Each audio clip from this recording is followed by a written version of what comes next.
Tēnā koutou, tēnā koutou, tēnā koutou katoa. Ngā mihi nui, ko Sarah Mayo toku ingoa.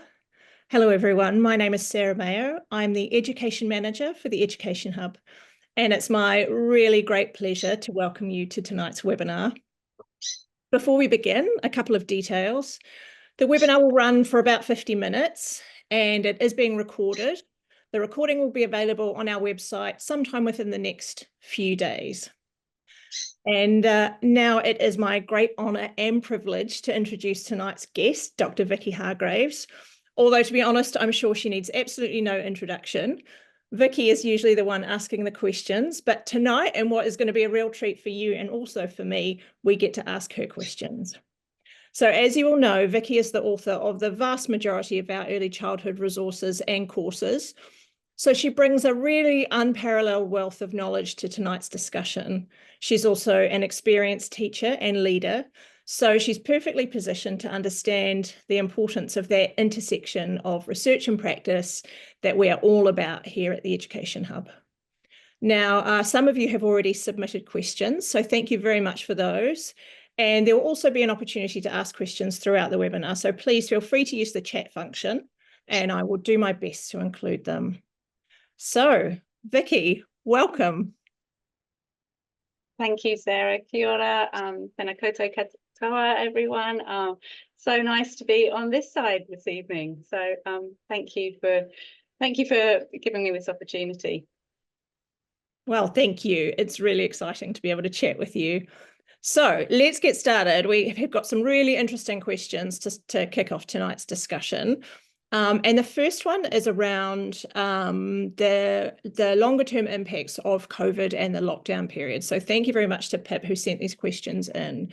So from your reading and experience, Vicki, what do we currently know about how the COVID pandemic and all the associated lockdowns how they've impacted the tamariki who are babies during those years? Has there been a lot of research published on this? Well, that is a good question. And a really interesting one, because of course, as we know, and you know, COVID changed the world as we know it, and the ramifications and the implications of what COVID, the changes that COVID brought to early childhood education and care are ongoing. And I knowing this question was coming, I did have a look for research, but I think that's probably something that's still you know, on its way. There has been some research done.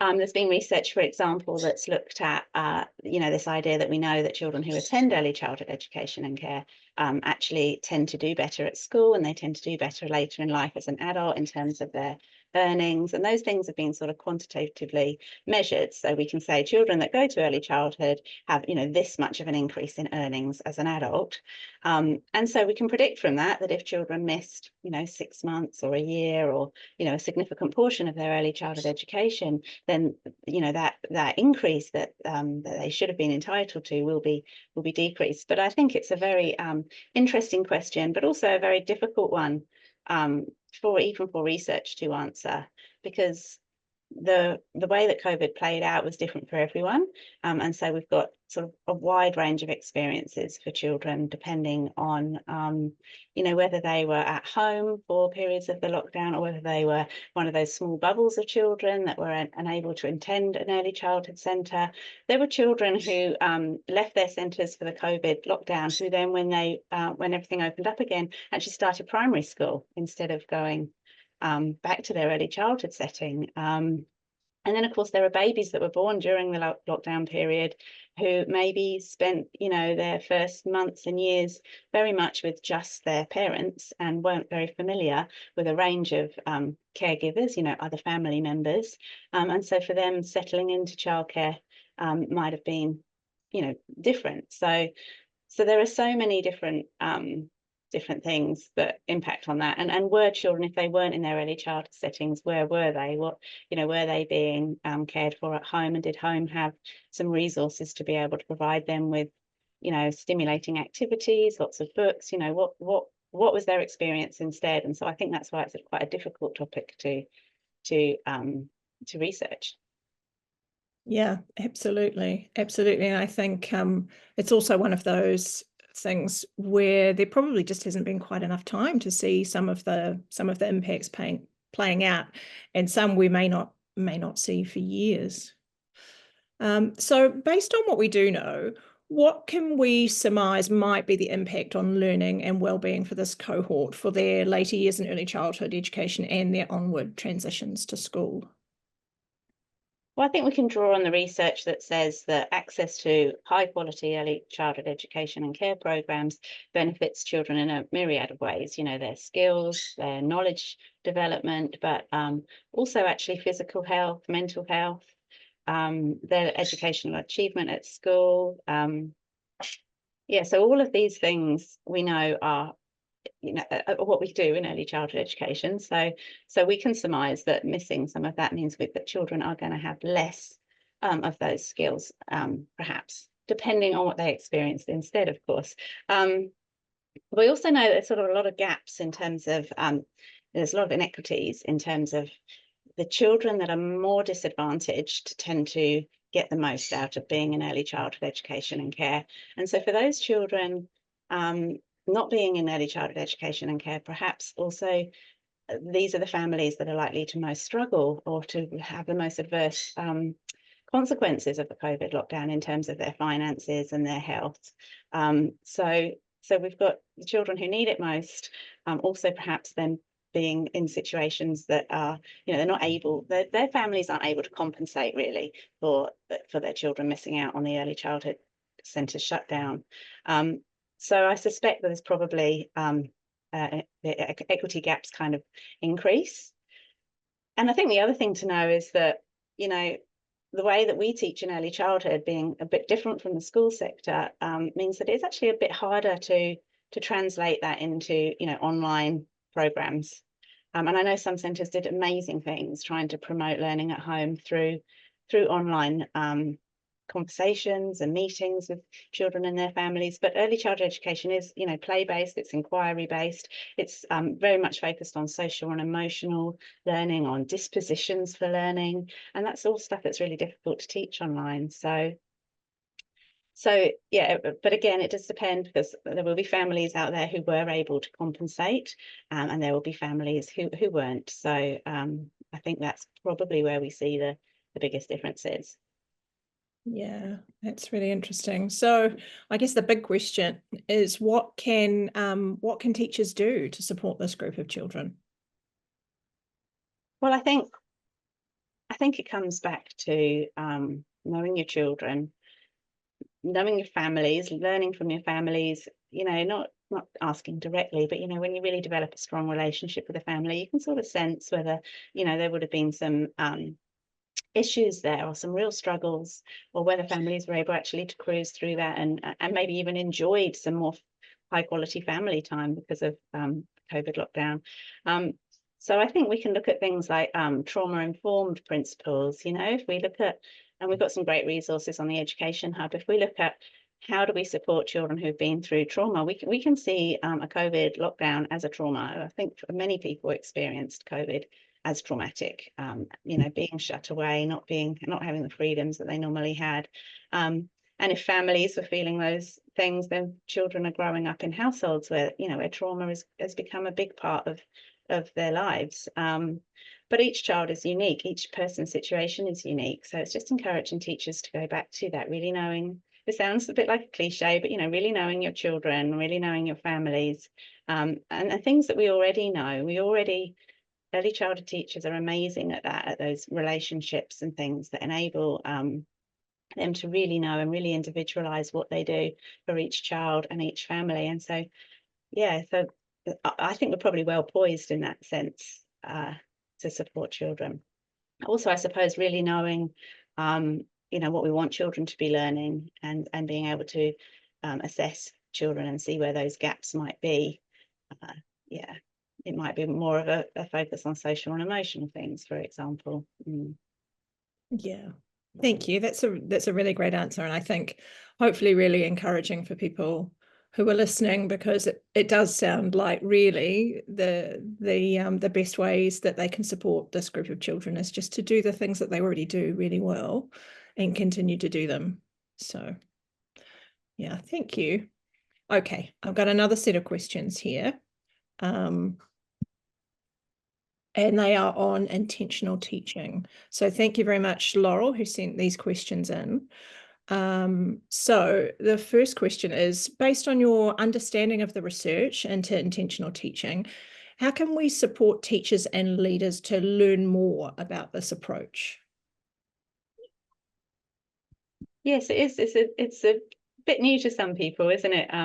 Intentional teaching. It is a new way of conceptualizing our role as the teacher. And so I don't mean to trivialize that. I think it's actually a really, really big thing. And when you've been in teaching many years, it sort of feels like, yeah, sort of you're having to rethink some of the things that you've sort of come to sort of some of the philosophies you've come to sort of trust in around child-centered play, and you're also trying to marry those things together. You know, how can you be intentional while also really supporting the agency of the child, which I think is something that most early childhood teachers hold really, really dear to their hearts. So your question was around how do we support. How do we support teachers and leaders to learn more about intentional teaching? Okay. I think there's a variety of things there. First of all, I think there's, you know, sort of if there's a question around whether people really understand this concept, then, you know, obviously there's lots of opportunities for professional learning. And but I suppose something about intentional teaching is that it's very much more of a sort of philosophical approach to teaching that we're trying to learn again or learn anew. And so I think that there's some really interesting research about what is effective for professional learning. And usually the most effective professional learning is things that really incorporate where people are in terms of their existing knowledge and understandings and their aspirations and their philosophies about learning, or about teaching and learning in early childhood education, as well as providing that new content and theory. So often we think, you know, we just got to tell people this is intentional teaching and this is what we want you to do from now on. But of course, that's not going to work unless we can really embed that into people's existing frameworks for thinking about how they teach and their beliefs about what is good teaching. So some of the most effective forms of professional development that really build on those kind of ideas are about getting teachers to investigate pedagogy in their own setting, because also you can't really learn about a pedagogy in someone else's setting because it won't work the same. And so, you know, really supports teachers if they have opportunities, perhaps for their practice to be videoed and for people to offer them opportunities for critical reflection on their own practice. You know, if people who can ask those sort of critical questions that really challenge your understanding and challenge your assumptions about what you're doing. It's getting teachers to reflect so they gain awareness of their own thinking, their own beliefs and their own attitudes around how children learn is also really important. So yeah, so a lot of the time it's about giving teachers some opportunities to explore their own teaching, to really look at this kind of data that they collect around their own teaching and to generate on their own some critical understanding of that, rather than just telling them this is how to teach. But I think there's some interesting things to reflect upon about how we do learn new knowledge, and, you know, is it always possible to discover everything on your own, or in your own learning journey, you know, who's supported you or what supported you to learn new skills? And it isn't always sort of discovery learning without some sort of support and intentionality behind what teachers are doing with children. Yeah, I think it really is about inquiring into your philosophies of teaching a bit more, learning about intentional teaching, but also incorporating that with some real sort of rigorous challenging of your own practice. Yeah, great. Thank you. Do you think there are opportunities in there for sort of a mentoring approach, and maybe for a teacher to, you know, maybe have that one-on-one relationship with a mentor who might perhaps ask them either kind of in the moment questions or reflecting on practice sort of shortly afterwards? Do you think that that's a potential approach? Yeah, I think that would be a really good approach. And I also, as you said that, I thought, well, also having that the other way around, where the mentee observes the mentor.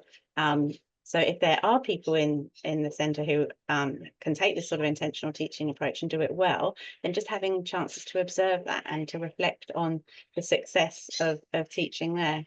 I think another thing that's really important is setting teachers up to be intentional. So you know, for leaders to be providing time for teachers to really think about what they've observed in children's learning and how they're going to intentionally respond to that. And I think we had a long time had a practice of, writing observations about children's learning where we celebrated what the children was learning, but that kind of figuring out what might be next was sort of the poor cousin, really. And I think that if teachers actually spend time planning, the real processes they're going to use, the real activities that they're going to introduce to children, really being explicit about the strategies they would use, the vocabulary they would use, what are the actual questions that would be useful to move this child's thinking on, so that when you come to that interaction with the child the next day, you're really, really primed. You've thought about these things and they're kind of ready in your head. They're kind of really easily accessible, because we do work in very complex, dynamic contexts where there's a lot going on.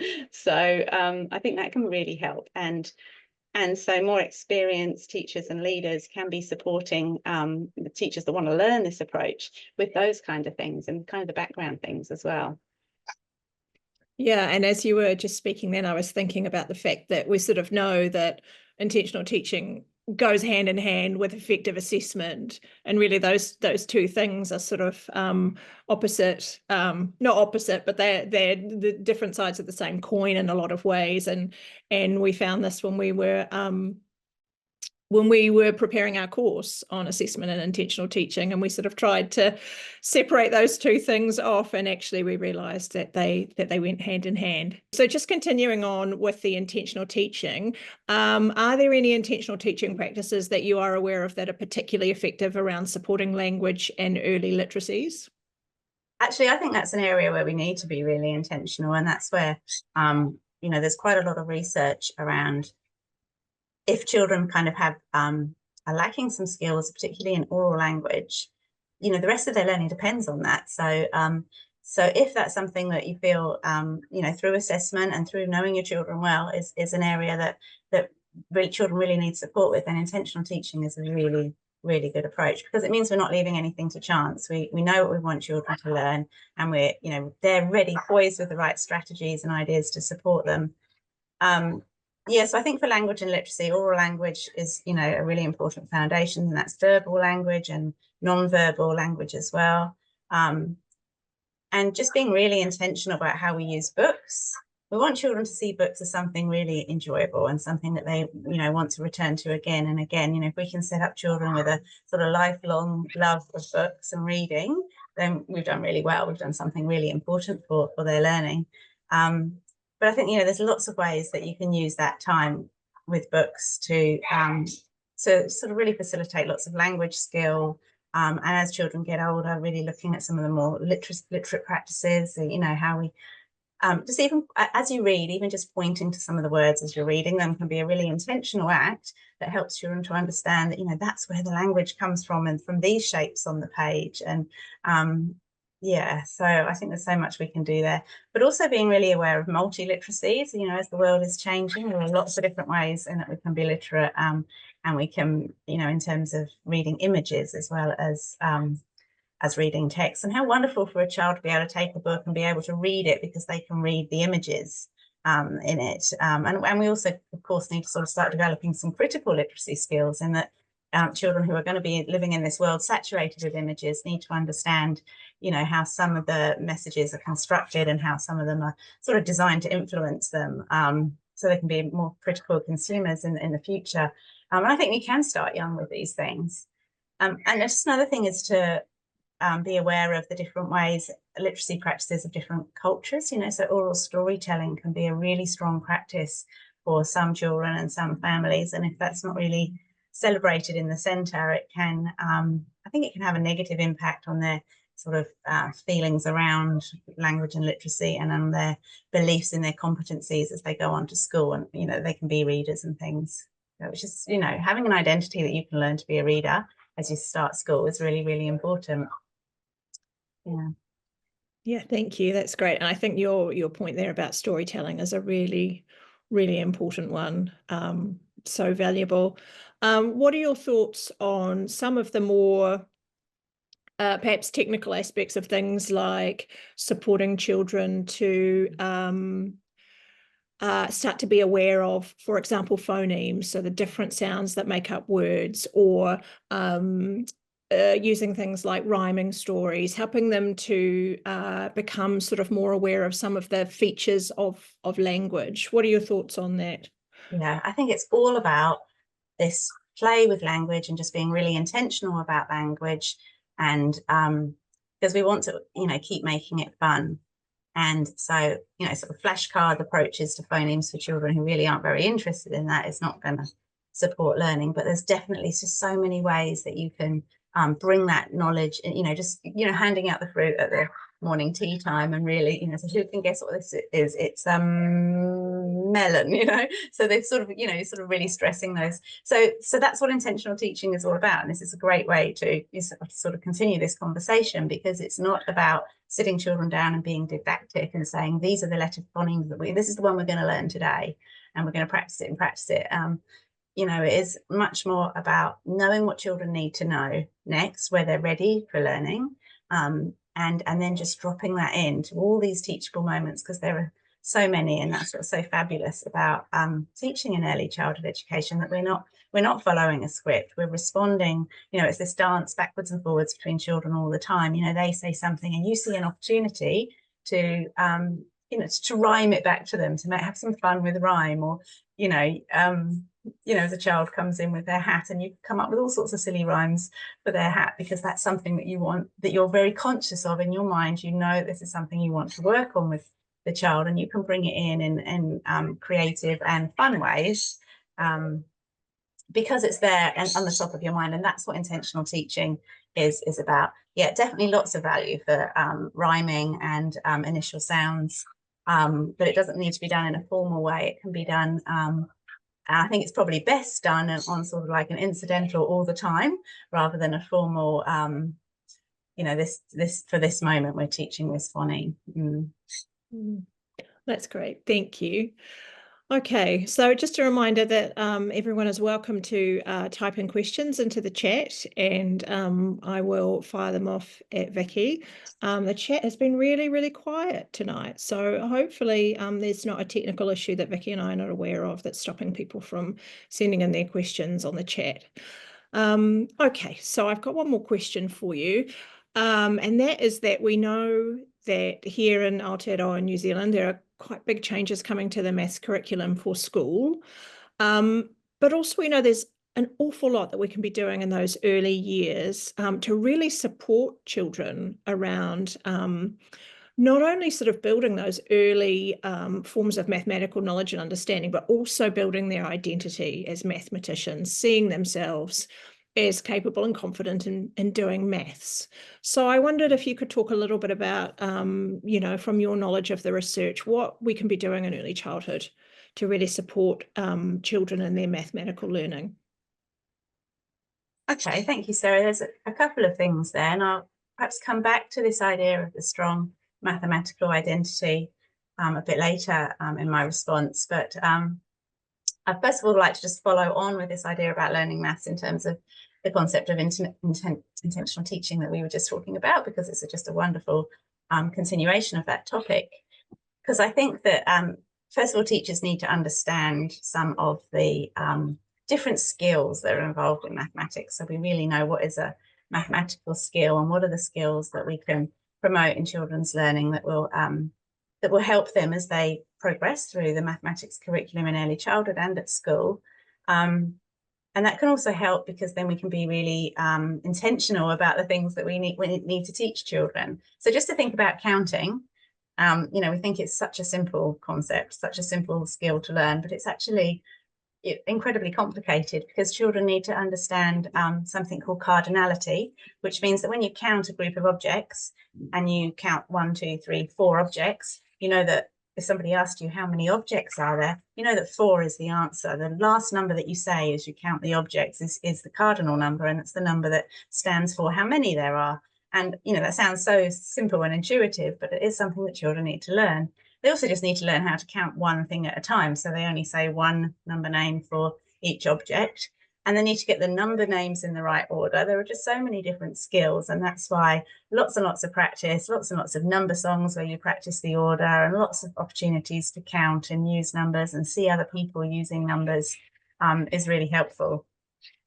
But there's also a lot of research saying that actually shape and space are really, really important in terms of underpinning later mathematical ability. So children that do really well in things like algebra later in their high school learning actually were really good at shape and space and pattern making in their early childhood years. So, these are things that, again, that's why we need to be intentional, because we need to know these things are important, and then we just need to find ways to feed them in. So again, there's lots of ways that you can practice pattern making with children, and lots of ways that you can make that really complex as well, as children learn different skills with patterning. So yeah, so it's really important to understand what are the math skills that are really useful for children to know, and then to be intentional about sort of filling some of those I don't want to say gaps, but when you see that children are ready for the next stage, being able to be there with the intentional teaching to support that. And then to return back to the strong identity as mathematicians, I think that's something that we're always trying to do in early childhood education. Our dream is for children to be competent and confident and know that they can sort of contribute their skills. So this is something that's sort of across the board. We're always trying to, build children's mana and know, so they know they're really capable learners.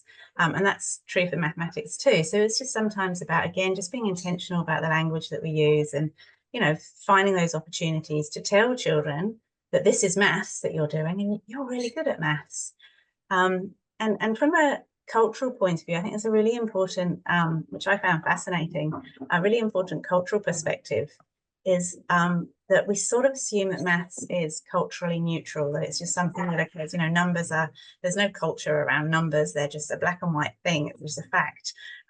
So there's no reason to bring culture into the teaching of mathematics. But if we don't, then children come to understand that mathematics is kind of the domain of the culture of the early childhood setting that they were in. So if you're, it's going to be, a predominantly Western Pakeha culture that's associated with these kind of mathematical activities. And so if you then therefore come from a different culture, the non-dominant culture in New Zealand, then you sort of may come to the belief that you aren't going to be good at maths, because maths isn't something that that's part of your culture as a Samoan or an Indian person. So it's really important to bring culture into our mathematics teaching and to be celebrating all the different, and that can be really simple. It can be looking at the pattern making of, Samoan tapa, but it can be so much more subtle. It just depends what you're counting and what you're talking about. Bring a cultural context around the mathematics so that it's something that takes place for all cultures, and every culture is seen as mathematically proficient in your centre. Yeah, thank you. That's a really lovely answer, actually. I found that so interesting. I've never thought about that.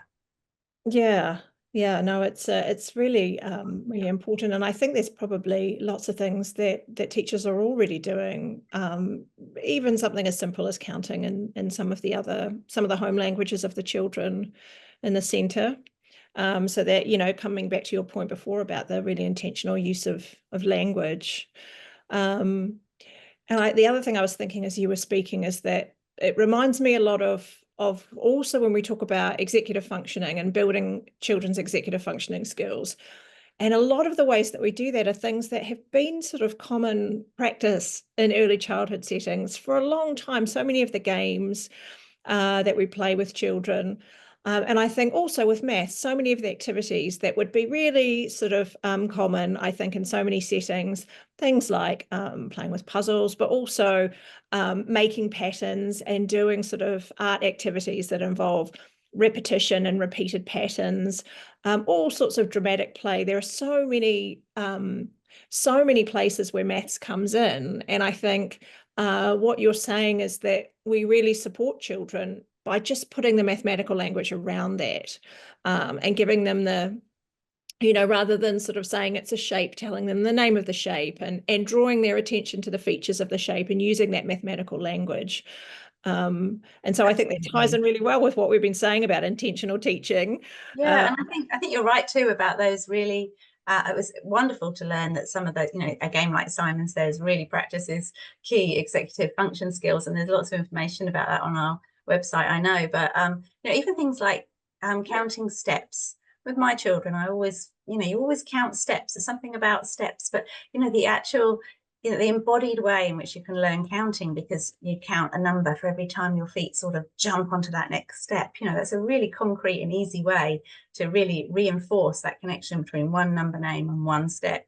And so really simple practices like that are important. But I think that it's really a conversation we need to have, because I think sometimes as we've become more professional in early childhood education and we've really complexified what we do, and I absolutely adore curriculum that are focused on children's inquiry and the amazing questions and theories and ideas and expressions that children come up with as part of that. But it is important that we don't sort of forget some of that, what our grandparents did in terms of counting as we go up the steps and playing Simon Says, and those kind of so natural they become a bit invisible as teaching strategies. So I think that's a really good point to make, Sarah. Yeah, thank you. Well, thank you. And I was also reminded, you were talking a little bit earlier when we were talking about language and literacy, about the importance of books and using books really intentionally.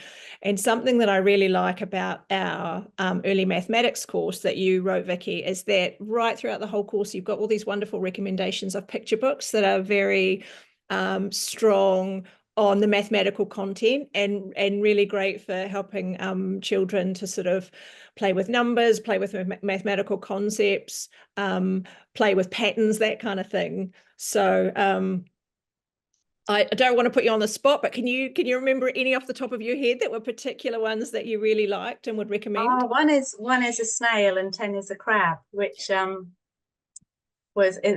is for older children in early childhood, but because it's about counting in different ways and counting or it's about how you group numbers. So 10 can be made up of 10 individual snails with 1 foot each, or it can be made up with a crab who has 10, well, he has 8 feet and two pincers.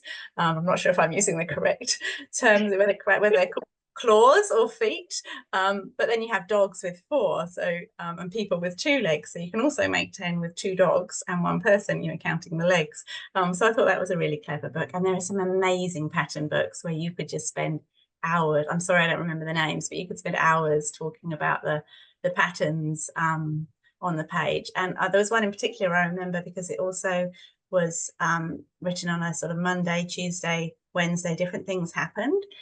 So you not only had the patterning of, the visual patterns, but also you had this patterning in the language, because even the days of a week is a pattern that repeats. When you get up in the morning and you put on your socks and your underwear before you put on the rest of your clothes, that's a pattern that repeats, that children do day after day after day. So there's just lots of ways to think about these really key concepts. And that's, I think that's what we have the joy of exploring in early childhood, is really, unpacking some key concepts that underpin all that learning that comes later, having a really solid understanding of those things. And the same with the language games that you talked about. It's just about being really familiar with breaking language down into parts, because you played a lot of language games in your early childhood centre that will support children in school. We don't really need to be teaching school skills, but we need to be preparing children with the sort of flexibility of thinking and the interest in this real conceptual understandings that they can then build all that later learning upon. Yeah, absolutely. I think that's a really important point. And I think it's quite important to draw that distinction between sort of intentional teaching, which is really responsive and based on assessment and based on children's learning and where they're at in particular areas. And the difference between that and sort of this notion of schoolification, which, is all about actually what do they need when they get to school and how do we make sure we're teaching that? That's not what we're talking about when we talk about intentional teaching. So being really careful that it's about building that conceptual knowledge up rather than trying to carry sort of more school type learning across into the early childhood setting. Yeah, and you're still very empowered with this concept of intentional teaching, and I think, and children are still highly empowered with this concept of intentional teaching, but it is bringing a bit more of the teachers, it's empowering teachers a little bit more than we were before, because you know, in our beautiful intent to have child-centered and child-led early childhood centres, which I still, you know, deeply believe in, we did sort of background ourselves as the teacher a little bit. And then when I think about it, I think, did we really? Because we were, personally, I was always there, interested, you know, trying to ask the right questions and trying to extend children's thinking. And it's just intentionality is just really, you know, it's a big word just for explaining that, you know, teachers are also thinking too about what they want children to learn as they're talking with them. You know, what could they bring out of this interaction? Is this something that's going to lead into an exciting inquiry, or is this something that we could get children to draw so they think about it in a different way? You know, you're still empowered as a teacher to decide what your intentions are for their learning. So it's definitely not about you know, looking at the school curriculum for intentions. It's really about teachers having conversations with each other in their teams about what is the important learning. That's what we talk about as a local curriculum. What is the important learning for the children in our place, given the backgrounds that they have, and given the learning that they've done already, and given what they're interested in, what's our intentions going to be? So we're still very much centering our intentions on the child, definitely not on the school curriculum. Yeah. Absolutely. Thank you. Yeah, we just had a lovely comment come in about how teachers and children are researchers together, and I think that plays really well into the notion of intentional teaching into it, doesn't it? Because it's sort of that it's both being really, really responsive to the child and what they're interested in and where you see their learning going, but it's also supporting them to access learning that they don't currently have. You know, it's finding that balance of both, which I think is really important.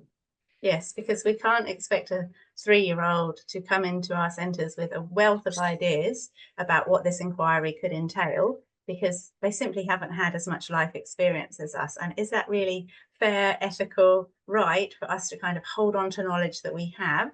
Sometimes it is, but, you know, often if we have knowledge that can enrich what they're doing, we should be sharing that. You know, if you have skills in using clay that are going to really help children to express what they're trying to inquire about and research about, then, you know, you want to pass those on, and you want to, you know, give those to children. And then it becomes so much more of a co-construction, because you as the teachers are contributing something, and the children are contributing their ideas too. And that's when we get really excited about our work.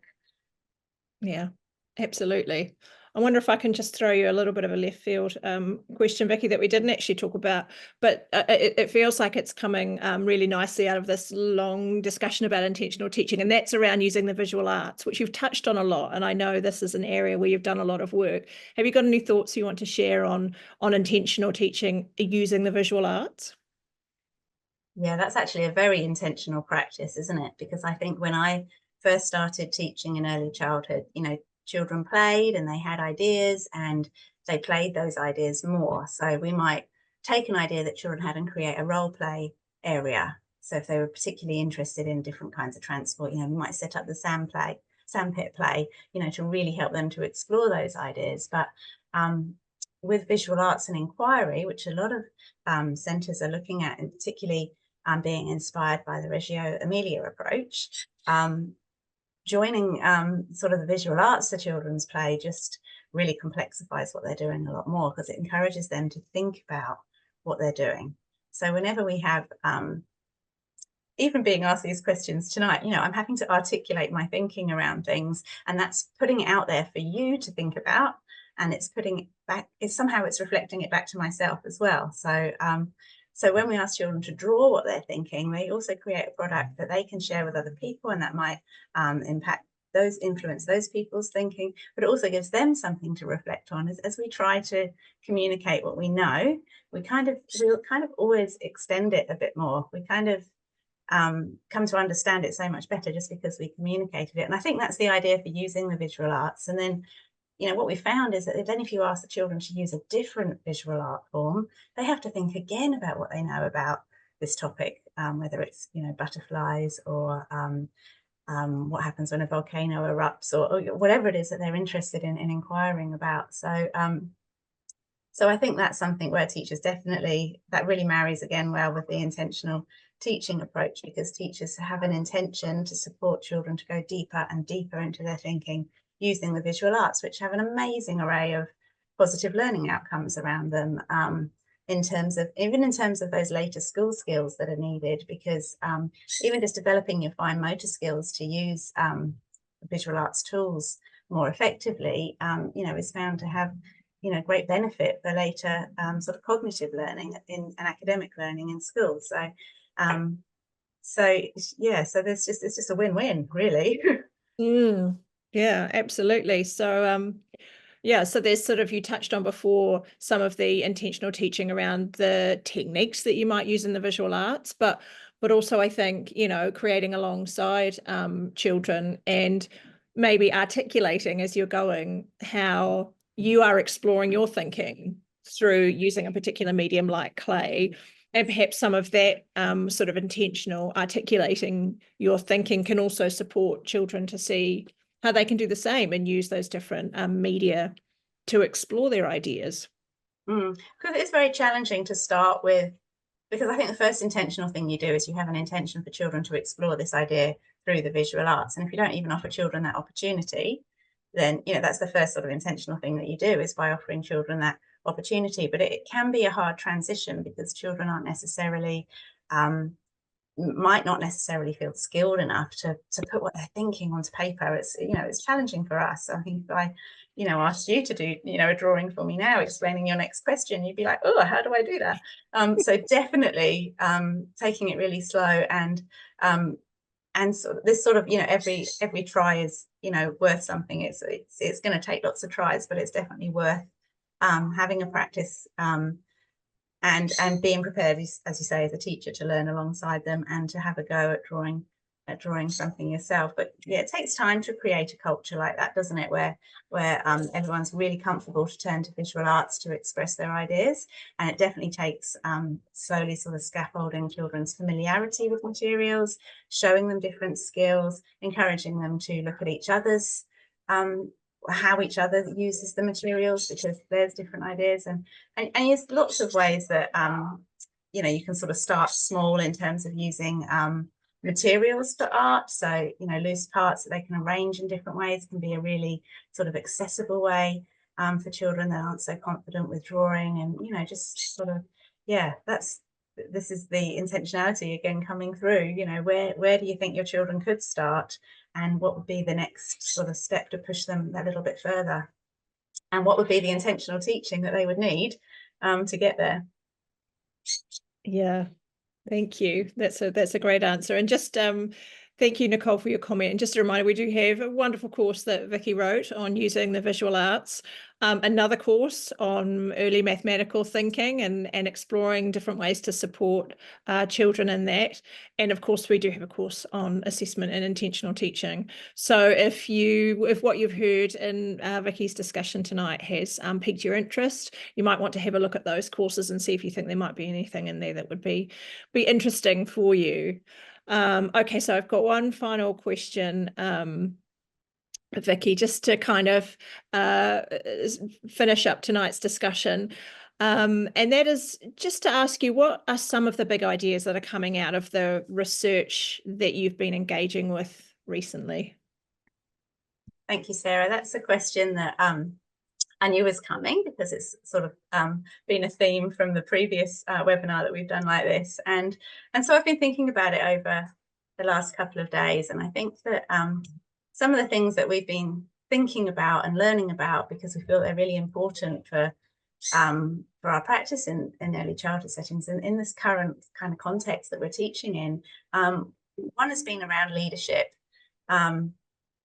And I think that just, the importance of really good leadership in early childhood education is just it's just crucial. And I think, the more I think about how complex the environments that we teach in, and, and how everything's sort of built upon these relationships that we have with each other, with our teams, with our families, I'd really like to be able to see the early childhood centres that can build really collaborative relationships with families, where families feel really empowered in their children's learning. And that's, you know, and that requires such skill. And there's so many interesting theories out there about how leadership works in early childhood. We've got complexity theory, which is really about how everything influences everything else. And one of the big messages that comes out for me from that is that, you know, we really just have to be open to all the different things that can influence us and be really listening. I really love the theories of relational leadership, which is, you know, just about really focusing on how we can empower leadership through our relationships with people, because that's how, you know, leadership is created. Really, it's always been a relationship between follower and leader. And I think that one of the loveliest terms that I've come across recently is this idea of an ethics of hospitality, which is about how if we really want to make people feel comfortable in our early childhood centres, then we really need to be ready and open to accepting them however they are, however they present themselves, really not presuming to know or expect anything from someone that walks into our centre, but being really open to how it is that they want to be. And I think with all the talk about, not all the talk, but all the presence that we have of neurodiversity and gender diversity, and you know, we've always been quite aware of cultural diversity, but becoming more and more aware of the range of ways and that people might be diverse and the different things that they might need. And so I'm really loving this idea of sort of divergence in terms of really diverging our practices so that we can be really responsive. And just not expecting anyone really to be a particular way, but really opening up how we see people and what we provide in response, so that everyone's seen and everyone's validated and everyone feels that they have a place in our early childhood centres, simply because we dropped our ideas of what was kind of normal or what was kind of what you're supposed to do. And, you know, if we can do that in our early childhood practice and we stop teaching the way we always used to teach and the way we always thought things should be done, with the exception of those wonderful Simon Says games and jumping up steps, you know, some things are definitely worth keeping.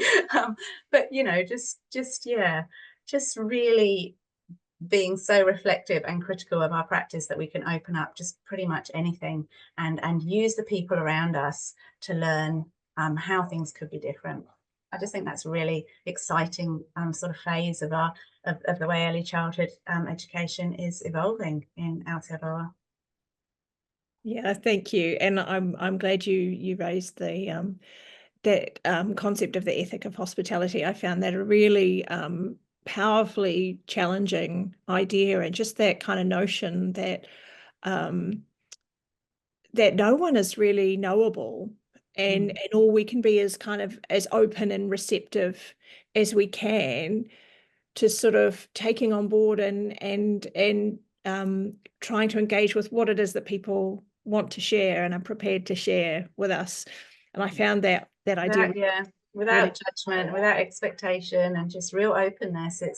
It's a beautiful thing when we can achieve it. Yeah, I think so. And I think in a way it almost takes us back to where we started at the beginning of the webinar when we were talking about COVID and the impact of lockdowns. And just sort of you made the really good point, Vicki, that we can't know what everybody's experience was during those times, and that they would have been so different for so many people.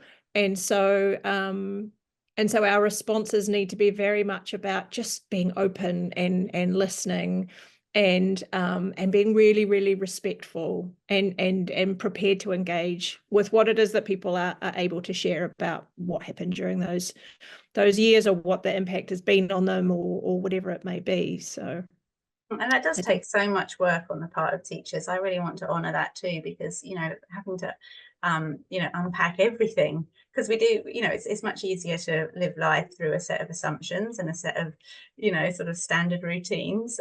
So being prepared to sort of make yourself vulnerable like that is a really special thing that early childhood teachers do for the benefit of the children and families that they really want to support. Yeah, I completely agree with that. I think a really strong thing that's run through tonight's discussion is just the idea of the importance of the philosophies that early childhood teachers hold about themselves, about children, about teaching and learning, about what this kind of work involves. And I think what that shows us is that this is really challenging, complex intellectual work that early childhood teachers are engaged in. And Absolutely. yeah. Well, I think we are coming to the end of our time. So I would just like to take this opportunity to say thank you so much, Vicki. As ever, it's an absolute pleasure to listen to you, and I really enjoyed it. And I'm sure our audience have enjoyed it too. Likewise, thank you. I'd also like to say thank you to everyone who sent in questions. They really provoked our thinking. Thank you to everyone who has joined us tonight on the chat, and I hope that we'll see you again on another webinar in the not too distant future. Ko Mārie tātou. Ko Mārie.